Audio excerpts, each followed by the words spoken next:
Hey guys, what's going on? This is Cheney180, and today we're going to be taking a look at the DC Collectibles DC Bombshells Wonder Woman figure. First impressions of the figure, I dig it. It's cool stuff. I wish that they would have put this attention, this detail to the DC Icons line. I wish they would have done that. It would have made more sense that way. Because this seems to be the scale that everybody had wanted. This seems to be the scale that just kind of makes more sense. So the paint apps on the figure are nice. The sculpt is nice. I've got a little issue with the eyes on the face on mine. As you can see, one of the eyes is a little bit wonky there. But other than that, I mean, for the most part, the paint apps are pretty legit. There's nothing that's too messy. Nothing that really stands out that's going to, ruin it. I don't know if you can tell or not on here, but there's like a decent blue kind of brushing on the hair to give it a blue tint. You've got the decent sculpt on the bandana there, a sculpt on the bracelets, the belt buckle's been sculpted, the shirt is sculpted. Everything looks really nice and clean on the figure.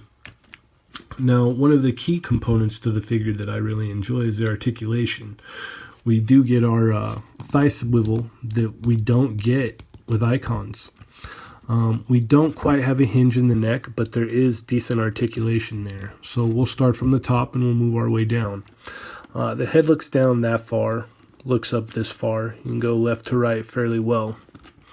Arms go up about that far. You do get a bicep swivel in there. A double hinged elbow, which is amazing. Who would have thought you could do that on a female figure? Hasbro. And let's see, you've got a swivel with a hinge on the wrists there. Now your waist swivel is going to be up here at the top torso, so it's going to be more of a torso swivel. And then you've got this ab crunch that allows her to go back that far and forward that far.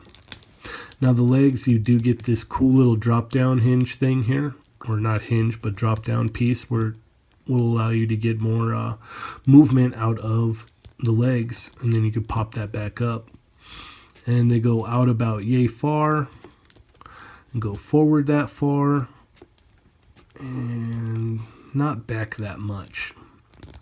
As I said, you get the thigh swivel there. You get double hinged knees. You don't get a boot cut. You get a swivel in the ankle there with a hinge, or a pivot I should say, which works, like the way they did it works pretty well with these heels, because these heels are pretty high there. Now the accessories that she came with, I noticed on some of the earlier promo images that she was supposed to come with a shield, but we didn't get that. Instead, we get this chain with a cinder block and a ball, I guess, on there.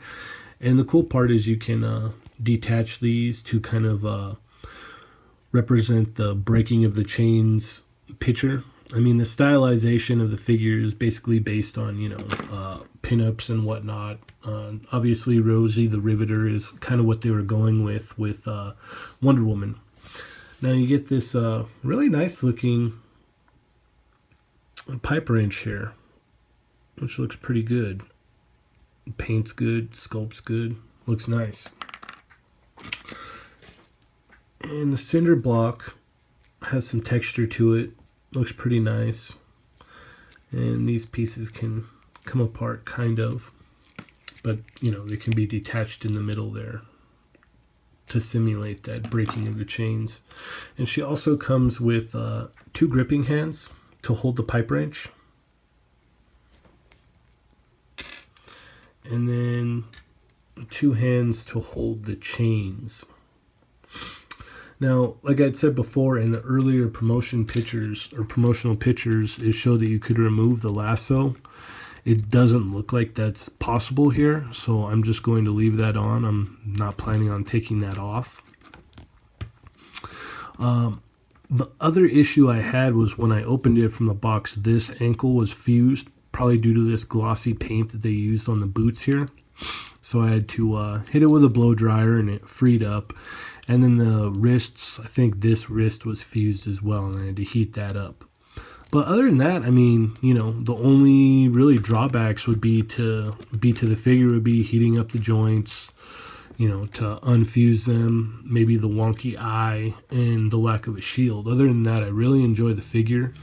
As you can see here, I brought out this Artemis figure, which is about the same size as the DC Universe Classics Wonder Woman, since they use the same body base. And you can see that the DC Icons Bombshells are considerably bigger than our normal 6-inch figures. I don't remember how or when I got this Wonder Woman, but as you can see, she's considerably shorter as well. And then we have the, I think it's Power Woman.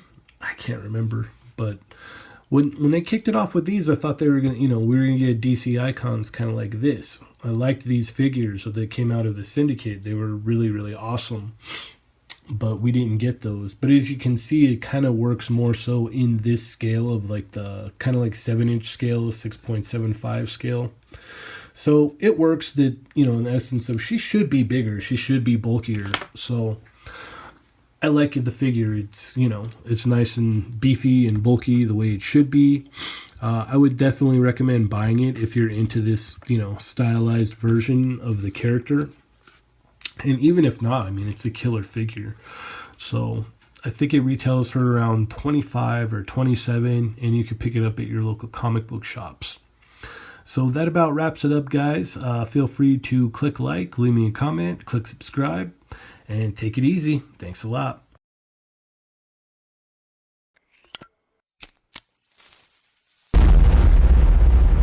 That's crispy.